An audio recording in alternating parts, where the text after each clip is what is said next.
국가보훈부가 보훈, 보상, 의료, 문화 전반을 아우르는 보훈체계 전면 개편에 나섭니다. 국가 유공자에 대한 예우를 강화하고 또 고령화와 사회 변화에 대응한 미래 보훈 정책도 추진합니다. 2026년 국가보훈부 업무 계획에 대해서 강윤진 국가보훈부 차관과 함께 자세한 이야기 나눠보겠습니다. 안녕하십니까? 안녕하십니까. 네. 국가본부 차관 강윤진입니다. 네, 차관님. 2026년에 대해서 알아보기 전에 2025년 국가보훈부의 또 성과와 또 보완해야 할 점들 어떤 것들이 있었는지 말씀해 주시죠. 이재명 정부 들어서 국정과제가 123개입니다. 그 123개 국정과제 중에서 우리 보훈과 관련되는 것은 나라를 위한 희생과 헌신에 합당한 보상과 예우를 드리자는 것과 네. 온 세대를 아우르는 보훈문화 확산을 하겠다는 국정과제가 있었습니다. 어제 실은 국무조정실과 한국행정연구원에서 이재명 정부의 국정과제를 어떻게 하고 있느냐에 대한 평가가 있었는데 네. 그게 2013년 이후에 이재명 정부의 국민의 만족도와 이게 최고점을 달했는데 특히 이제 27개 장관급 부서 중에 우리 국가보훈부가 최고의 점수를 얻었습니다. 저는 이 결론을 봤을 적에 우리 국민은 어떤 그 경제 문제, 또 주택 문제, 일자리 문제, 많은 이렇게 먹고 사는 문제들도 있지만 국가가 특별한 희생에 대해서 특별한 보상을 해드려야 된다는 거기에 대해서 많은 분들이 공감하고 계시고 네. 또 그거를 더 열심히 하라 이런 또 의미로 생각하고 있기 때문에 이재명 정부의 보훈 정책을 흔들림 없이 추진하도록 하겠습니다. 예. 이제 또 조금 이제 아쉬운 점이라고 보면은 보훈 예산은 계속 그 절대액은 증가하고 있지만 정부의 재정이 계속 늘어나고 있기 때문에 보훈의 예산의 수준은 지금 0.96% 정도 됩니다. 근데 이제 뭐 미국이나 영국 같은 경우에는 4.6% 그리고 이제 뭐 호주나 캐나다 같은 경우에는 한 1.4% 이렇게 되고 있기 때문에 보훈의 예산을 좀 올해는 1% 정도 목표로 재정 당국과 잘 협조를 해서 국가 유공자들에게 두텁게 잘 보상하도록 하겠습니다. 네. 자, 그러면 2026년 계획에 대해서 또 말씀 들어보도록 하겠습니다. 일단 나라를 위해서 하면 나라가 끝까지 나를 책임진다라는 그런 부분들을 느끼실 수 있도록 하는 데 있어서는 아무래도 실질적인 보상들이 굉장히 중요할 것 같은데요. 특별한 어떤 보상을 계획하고 계시다고요? 저희 보훈의 영역은 독립, 호국, 민주 이렇게 세 가지 영역으로 나눠볼 수 있는데요. 특히 이제 독립 관련해서는 지난번 이재명 대통령께서 8.15 경축식에서 독립운동하면 3대가 망한다 이런 말이 없어지도록 불식시키도록 하겠다 이런 말씀을 주셨는데 현재 지금 독립유공자에 대한 보상 체계가 광복 이전에 사망하시면은 손자까지 보상을 받지만 광복 이후에 사망하신 경우에는 그 자녀 때까지밖에 보상을 못 받도록 지금 그렇게 되어 있습니다. 그래서 이제 법을 개편을 해서 그 사망 시점과 관계없이 손자까지 보상을 받도록 하고 또 예를 들어서 아주 오래전에 의병 활동을 했다거나 발굴 포상이 늦어진 경우에는 포상을 받고 나서도 보상받을 분이 안 계시는 경우가 있을 수 있습니다. 네. 그래서 최초로 보상을 받은 사람부터 그 자녀 때까지 보상하도록 법 개정할 예정입니다. 그리고 이제 참전 같은 경우에는 참전 어르신 특히 6.25 참전하신 분들이 뭐 한 18만 정도 되는데 현재는 한 2만 2천 명 정도밖에 남아있지 않으시고 그분들이 평균 연령이 이미 90세가 넘으셨기 때문에 현재는 지금 그분들께 참전 수당을 49만 원을 드리고 있는데 그 참전 유공자분들의 배우자들에게 생계 지원금 올해 3월 달부터 이제 드릴 예정입니다.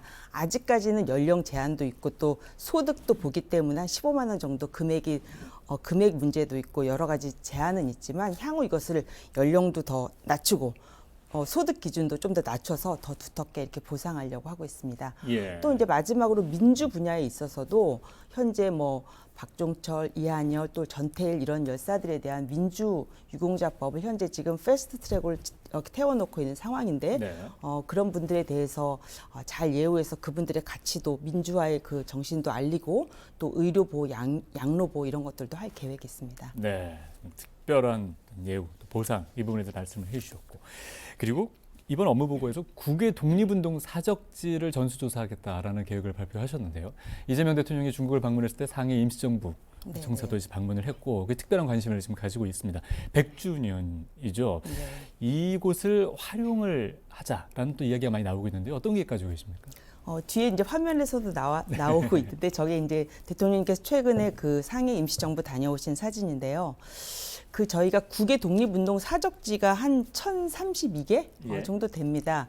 그 중에서도 특히 이제 중국 관련해서는 한 50% 정도가 중국에 있고 이번에 대통령님께서도 상해 임시정부를 다녀오셨는데 상해 임시정부는 1926년부터 32년까지 그 상해에서 임시정부가 있던 곳이고 올해가 1926년이니까 100주년 청사 100주년이 된 해여서 네. 대통령님이 거기 다녀오셨고 이번에 대통령님께서 중국 다녀오신 거는 한 중간에 이렇게 관계 개선 여러 가지 또 뭐 경제, 문화 여러 가지 이유도 있지만 특히 독립운동에 대해서 대통령께서 큰 인식과 가치를 다시 한번 우리 국민과 전 세계에 알리는 소중한 계기였다고 생각합니다.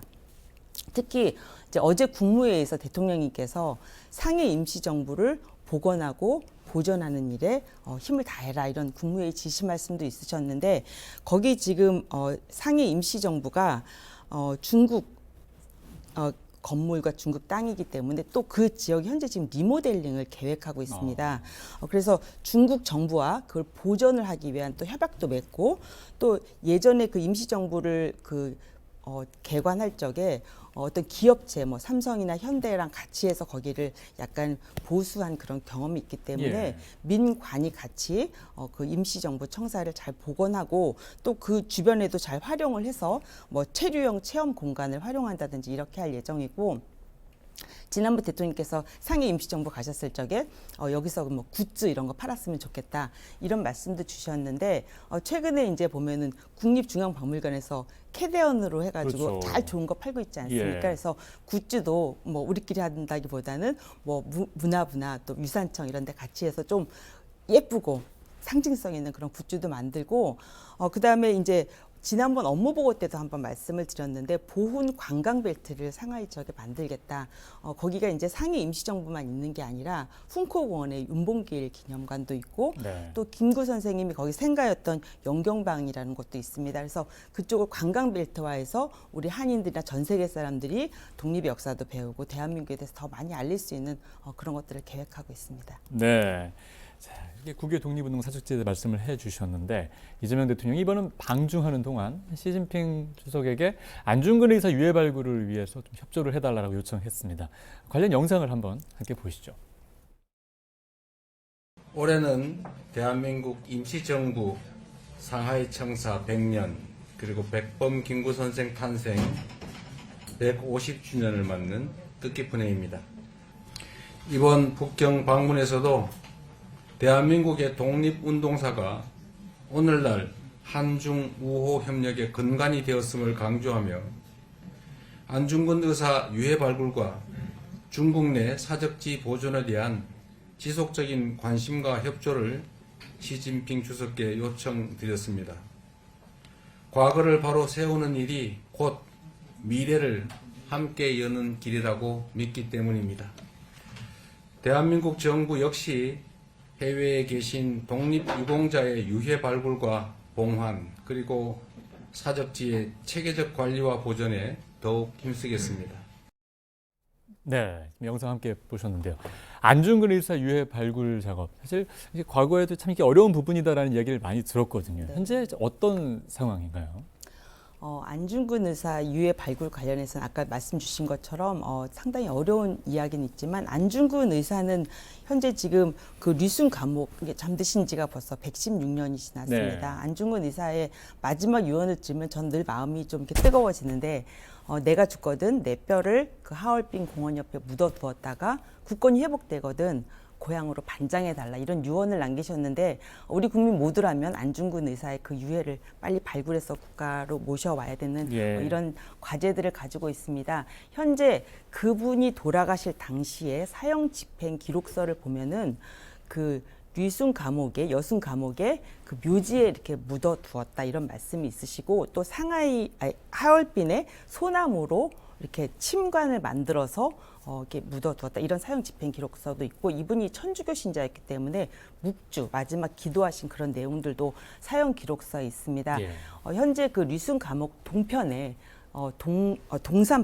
동산파가 지금 저희가 이제 예정지로 생각하고 있는데 이거를 어떤 과학적 GPR이나 또 역사적 이런 좀 고증을 거쳐서 또 아까 지금 대통령께서 말씀하셨던 것처럼 두 시진핑과 우리 대통령님께서 그걸 정상회의에 큰 의제로 삼으셨고 앞으로 또 깊이 긴밀하게 협조하겠다고 또 요청을 좀 드렸기 때문에 이런 것들을 아까 그 예정지를 좀 발굴해서 아까 그 유언도 안중근 선생님의 유언도 생각해가면서 빠른 시간 내에 중국과 잘 협조해서 모셔오는 방향을 검토하도록 하겠습니다. 네.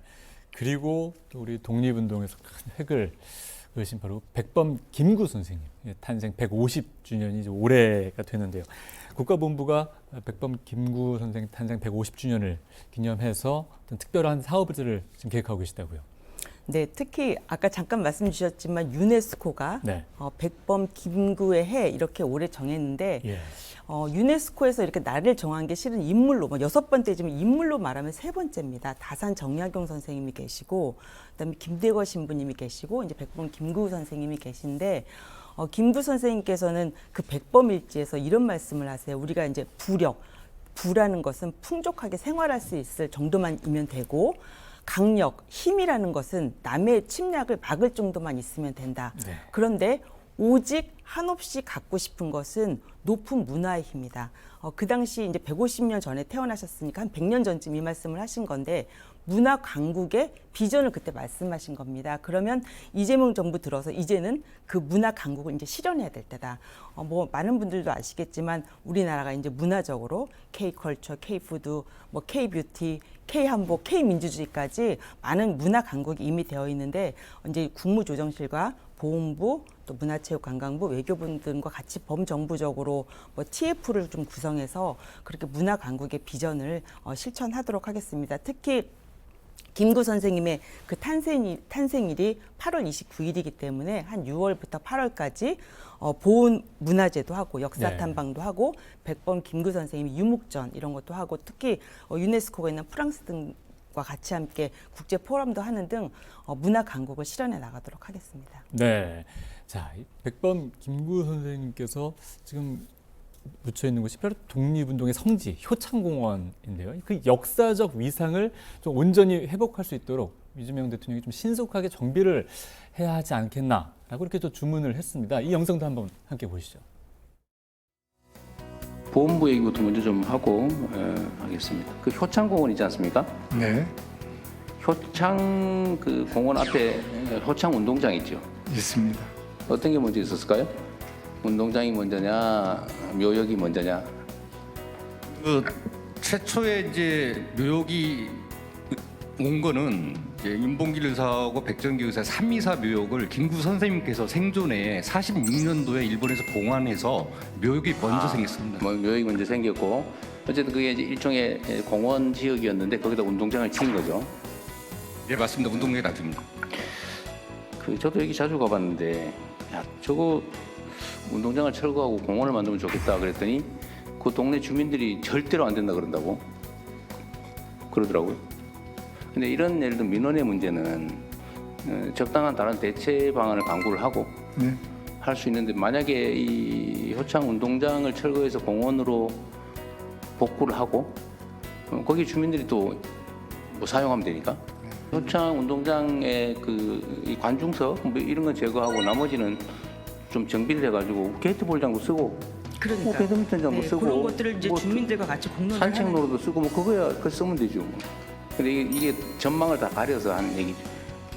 그것까지 포함해서 한번 검토를 한번 해보세요. 네, 알겠습니다. 갈 길이 멀긴 하겠지만 주민들이 반대하는 이유는 묘역이라는 용어 때문에 반대를 하기 때문에 그걸 빼고 그냥 공원화 이렇게 됩니다. 효창공원. 네, 자, 효창공원에 대한 내용을 한번 저희가 함께 봤는데요. 이 부분에 대해서 어떤 계획을 가지고 계십니까?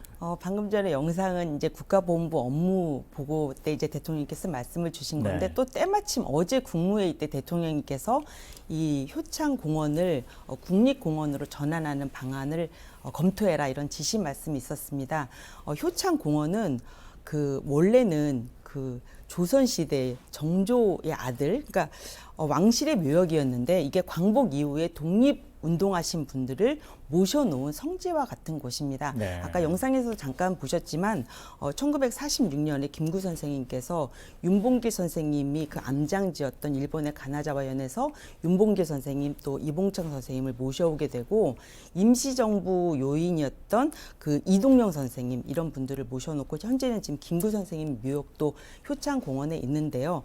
아까 대통령님이 참 좋은 말씀을 주셨는데 현재 거기에는 그 효창공원에는 효창운동장도 있고 네. 또 방공위령탑이라고 방공위령탑도 있고 노인회관도 있고 어떻게 보면은 각종 시설물들이 좀 산재해 있는데 여기에 그 역사적 의미를 잘 살리기 위해서 그 이름도 효창독립공원 아직은 가칭이긴 하지만 그렇게 효창독립공원으로 하면서 그 국립화해서 역사적 의미도 복원하고 그 대신 효창운동장을 철거하는 게 아니라 거기에 경관을 가리지 않도록 펜스도 낮추고 열린 공간으로 효창운동장도 같이 공존하면서 그 지역을 공원화해서 많은 주민들이 또 주차장도 이용하고 공원도 이용하고 이렇게 할 예정입니다. 아까 잠깐 말씀을 주셨던 것처럼 이제 그 지역 주민 또 이제 체육계, 우리 국가보훈부, 서울시, 용산구 다 같이 한번 TF를 만들어서 모두가 협력해서 효창공원을 주민과 서민과 모든 사람의 품으로 돌이킬 수 있는 그런 방안을 마련하도록 하겠습니다. 네, 정말 국민이 모두 사랑하는 그런 공간으로 네, 탈바꿈하기를 기대해보겠습니다. 자, 그리고 이제 보훈에 대해서 한번 말씀 들어보도록 하겠습니다. 네. 아까 말씀하신 6.25 참전 용사들도 많이 숫자가 이제 줄고 있고 또 이분들의 고령화도 계속해서 이제 진행이 되는 그런 상황인데 이분들을 위한 맞춤형 의료 혜택을 강화하겠다라는 내용을 담으셨어요. 어떤 계획을 가지고 계십니까? 아까 참전 유공자 말씀도 드렸지만 네. 우리 보험 가족들이 이제 보험 병원을 이용하실 때에 의료의 질이 좀 높아야 된다고 저는 생각을 하고 있는데 의료의 질이라는 건 결국은 의료진 또 시설 그다음에 서비스 이렇게 세 개로 나눠볼 수 있을 것 같습니다. 현재 지금 이제 보훈병원에 6개 보훈병원이 있는데 거기 의료진은 현재 정원에서 한 90% 정도 조금 더 우수한 인력들을 현재 계신 분들도 물론 너무 훌륭하신 분들이지만 더 많은 우수한 의료진을 모셔오기 위해서 진료 성과급을 확대한다든지 그다음에 좀 정년은 지나셨지만 명의의 선생님들을 적극적으로 네. 모셔오고 펠로우 선생님들 중에서 초청 방문 진료를 할 수 있을 정도로 좀 더 유연하게 해서 우수한 의료진을 많이 모셔오는 게 급선무고요. 두 번째로 의료시설과 관련해서는 병원도 리모델링하고 또 증축하고 진료 공간도 새로 바꾸고 그다음에 응급실이나 수술실도 좀 더 새롭게 할 예정이고 매년 그 의료 장비는 한 200억 이상씩 투자해서 의료시설을 또 선진하고 높여 올려보겠습니다. 뿐만 아니라 그 우리 대상자 보훈 가족들이 이용하시는데 불편함이 없도록 진료 대기 시간도 줄이고 그다음에 이제 저희 보훈병원은 급성기, 재활, 요양 이게 한 곳에 모여 있는 곳이기 때문에 그런 것들을 한 곳에서 이루어질 수 있도록 하고 많은 경우에 뭐 고엽제나 이런 질환이 있으신 분들은 순환기내과, 소화기내과 여러 질환들이 복합적으로 있으십니다. 예. 그래서 이렇게 복합적인 질환들은 하루에 당일 진료가 가능할 수 있도록 뭐 진료 협력센터를 잘 운영해서 그분들에게 친절하게 만족도가 높게 하겠습니다.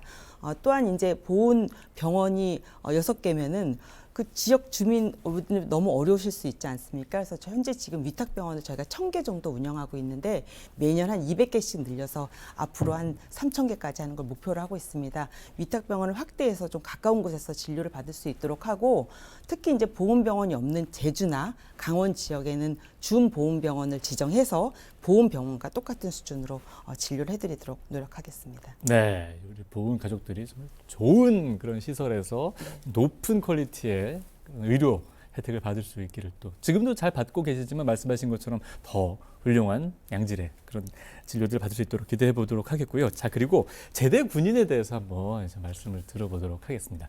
제대를 하고 나서 사회로 복귀하는 제대 군인들을 위한 혜택 이런 부분들도 굉장히 중요한 부분들인데요. 이 부분들도 좀 강화가 된다고요. 네, 실은 제대군인 정책은 많이 많지만 몇 가지를 소개시켜드리면 제대군인 중에서 의무 복무하시는 그 의무 복무 기간을 호봉과 그다음에 임금 결정할 적에 거기 의무 조항으로 하도록 공공기관에 같은 경우 의무 조항으로 하도록 현재 지금 법을 개정해 놓은 상태에 있고 이게 지금 법사에 있기 때문에 아마 조만간 본회의를 통과하면은 호봉과 임금 할 때 그거를 산정할 수 있도록 이렇게 할 예정입니다. 네. 그리고 이제 또 한 가지는 그 제대 군인들의 전직 지원금 문제인데요. 우리로 말하면은 어떤 실업급여나 새로운 구직급여 같은 경우는 민간 같은 경우에는 본인이 내는 금액과 고용주가 주는 금액 50% 하는데 국가는 어떻게 보면 전역하시는 분들 그 전역 기간 동안 한 6개월 정도 전직 지원금을 실은 그 정도 수준까지 못 드리고 있는 게 현실입니다. 네. 그게 50%라면 현재 보면 한 102만 원 정도 되는데 정부 같은 경우는 중기는 58만 원, 장기는 아직 81만 원밖에 못 드리고 있어서 올해부터 해서 재정 당국과 잘 협조를 드려서 그게 민간보다는 오히려 대통령님께서도 정부가 고용주로서 지켜야 될 것을 제대로 지켜야 된다, 모범적인 고용주가 돼야 된다 이런 말씀도 주셨기 때문에 그런 것들을 재정 당국과 잘 협조해서 전직 지원금도 인상하도록 노력하겠습니다. 네, 말씀 또 듣다 보니까 마지막 또 질문을 드려야 될 때가 왔는데요. 이제 해외 참전 용사들이 전 세계에 참 많이 있습니다. 유엔 참전의 날 이런 행사를 통해서 보면은 그 영상 볼 때마다 참 큰 감동을 같이 느끼는데 해외 참전 용사들을 위한 보훈 이런 부분들에 대한 계획들 어떤 것들을 가지고 계십니까?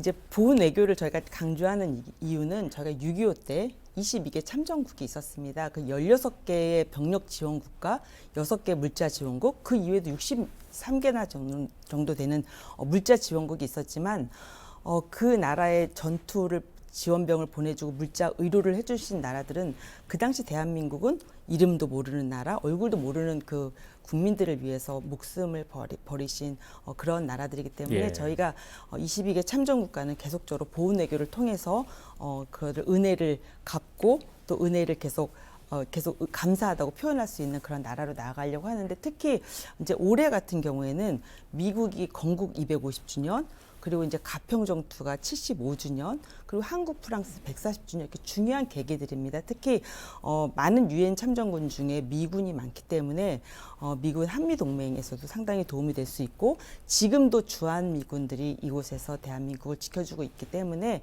그분들에게 감사하는 이런 많은 행사들을 할 예정이고 가평정투 같은 경우에 대부분 영연방 국가예요. 그러면은 영국, 또 캐나다, 호주, 뉴질랜드 이런 나라들이 가평, 설마리 이런 곳에서 대한민국을 지키는데 큰 역할을 하셨습니다. 그래서 그분들의 희생도 잊지 않을 예정이고 프랑스 같은 경우에는 이제 지평리 전투부터 시작해서 많은 중요한 굵직굵직한 보훈 외교 그런 시기가 있기 때문에 거기에 맞춰서 각 나라들에게 감사하다는 말씀을 드릴 거고 제가 이제 추가적으로 또 한마디 좀 더 드리고 싶은 것은 이 인빅터스 게임에 대해서 잠깐 좀 말씀을 드려야 될 것 같은데요.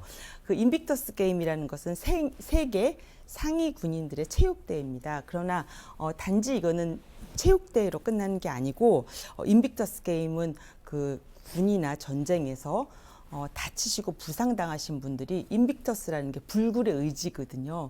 우리로 말하면 중꺾마 이런 건데 그렇죠. 그들의 그 꺾이지 않는 의지 이런 것들을 체육대회를 통해서 그 상처를 딛고 이분들이 다시 일어설 수 있도록 온 국민이 응원해 줘야 되는데 저희가 2029년에 인빅터스 게임을 유치하려고 지금 한참 노력 중에 있습니다. 올해 이제 7월에 그것이 결정이 되는데 6개 국가 중에 현재 지금 3개로 좁혀져 있고 그 나라가 대한민국, 미국, 덴마크 이렇게 되고 있습니다. 저희는 이제 마지막까지 열심히 해서 올해 29년에 인빅터스 게임을 유치를 할 예정이고 올해 이제 7월에 결정될 때까지 최선의 노력을 다하겠다는 말씀을 드리겠습니다. 네, 저희도 정말 함께 인빅터스 게임 유치할 수 있도록 함께 응원하도록 하겠습니다. 네. 자, 지금까지 강윤진 국가보훈부 차관과 함께 이야기 나눴습니다. 오늘 말씀 고맙습니다. 감사합니다.